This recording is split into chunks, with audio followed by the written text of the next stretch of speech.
C'est une question très facile à répondre. Le problème là-bas, c'est le parent lui-même.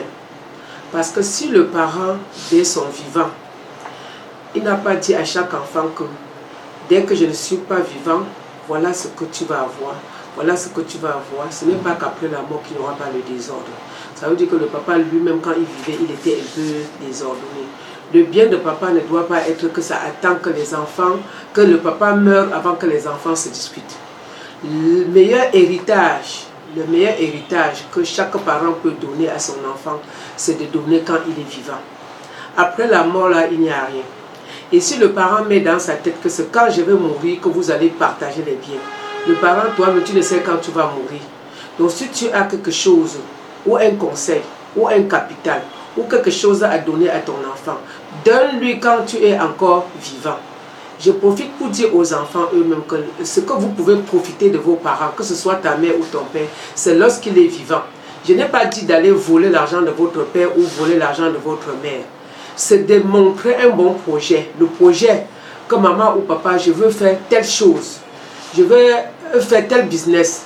Et je pense que si je fais ce business, le capital demande peut-être 500 000 et je n'ai que peut-être 200 000. Le parent va t'aider. Là, c'est la meilleure héritage que tu peux gagner derrière ton parent. Mais si toi, tu restes, tu attends seulement que quand il va mourir, j'aurai l'immeuble, quand il va mourir, j'aurai la voiture, quand il va mourir, j'aurai telle chose. Qui te dit que toi-même, tu ne dois pas mourir avant le parent? Il est vrai, personne ne souhaite mourir avant son enfant. Mais je conseille les enfants de profiter quand le parent est vivant. Ne volez pas seulement. Allez, si tu veux travailler avec le parent, tu travailles bien, le parent va bien te payer. Mais si tu travailles mal, le parent va aussi mal te payer. Le parent va même finir par te mettre dehors comme s'il met un enfant, qu'il oublie même que c'est lui qui t'a accouché. Parce que tu as les attitudes qui n'est pas bon. Mais je conseille aux enfants, que ce soit fille ou garçon, si le parent a déjà de l'expérience pour te donner son savoir-vivre, allez vers le parent avec l'humilité, vous montrez votre projet, tu dis ce que tu veux faire et tu lui dis que papa ou maman, si je fais telle chose à l'intervalle de 5 ans, tu vas voir que je vais devenir un homme autonome. Maintenant, je reviens sur le parent, toi-même le parent, lorsque tu es encore vivant et que tu travailles, ne cède pas toujours l'argent, tu dis que je vais garder quand je vais mourir, quand je vais vieillir, non. Il faut fabriquer vos enfants. Donnez à vos enfants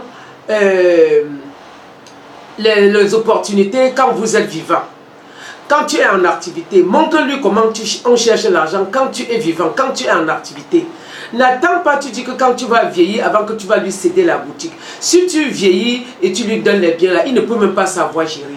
Si vous regardez tous les immeubles des gens qui sont morts, les immeubles sont abandonnés. Si vous voyez les sociétés des papas ou de mamans qui sont morts, tout est détruit, c'est les souris qui habitent. Pourquoi? Parce que le parent lui-même peut-être n'a pas formé l'enfant à temps. Peut-être l'enfant lui-même était un enfant délinquant et il attendait seulement la mort de parents. Mais tu attends la mort de quelqu'un, ça veut dire que tu vas finir par tuer ton parent pour l'argent. Parce que si un enfant ne veut pas travailler, il n'a aucun projet, mais il veut avoir de l'argent de parents, tu vas avoir l'argent comment sans travailler l'argent? Il faut d'abord travailler. Et si tu restes toujours pour attendre que quand mon père va mourir, quand ma mère va mourir, tout ce qui travaille c'est toujours pour moi, ça veut dire que tu as déjà échoué. Tu es un enfant délinquant et tu vas regretter toute ta vie.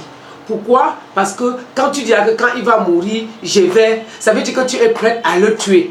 Tu es prêt à tuer le parent. Or, je voudrais dire aux enfants qu'à partir de 21 ans, vous avez l'âge majeur, vous avez l'âge que vous devez prendre votre destin en main. À partir de 21 ans, même quand tu es à l'université, tu dois déjà être peut-être à l'université de Baganté, tu es en location. Tu es à l'université de Foumbot, tu es en location. Tu es à l'université de Yaoundé, tu es en location. Partout où tu es en location. Mais tu commences à prendre ton destin en main. Après l'université, tu commences à réfléchir que quand j'ai fini les classes, je fais quoi?